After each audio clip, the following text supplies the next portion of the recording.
बीड जिल्ह्यामध्ये सकल हिंदू समाजाने आज आक्रोश मोर्चाचं आयोजन केलेलं आहे आणि या आक्रोश मोर्चाला मार्गदर्शन करण्यासाठी महाराष्ट्रातील अत्यंत प्रसिद्ध कीर्तनकार आणि ज्यांनी हिंदुत्वावरती अखंड परखड भूमिका घेतलेली आहे असे आमचे माननीय भंडारे महाराज आलेले आहेत, एकबोटे साहेब आलेले आहेत, अन्य सगळी मंडळी आलेले आहेत।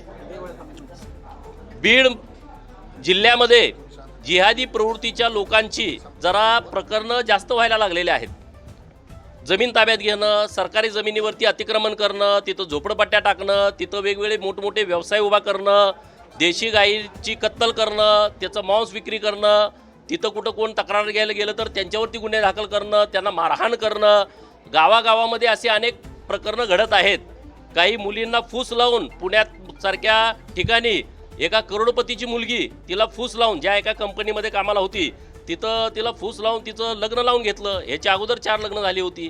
असे अनेक प्रसंग किंवा तुरुंग अधिकारी जे धर्मांतरण करतायत त्याला कलेक्टर बीड पाठीशी घालतायत, असे अनेक प्रकरणं आहेत आणि त्या प्रकरणाच्या संदर्भामध्ये लोकांच्यामध्ये जागृती व्हावी।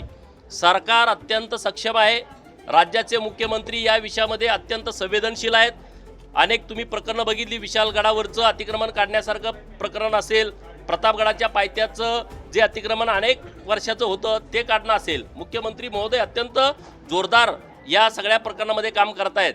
परंतु लोकांच्यामध्ये सुद्धा याबाबतची जागृती असणं आवश्यक आहे, नाहीतर सर्व धर्म समभावच्या नावाखाली लोक चला काय नाही, परंतु जे चाललंय ते लोकांना कळावं म्हणून आजच्या मोर्चाचं आयोजन केलेलं आहे।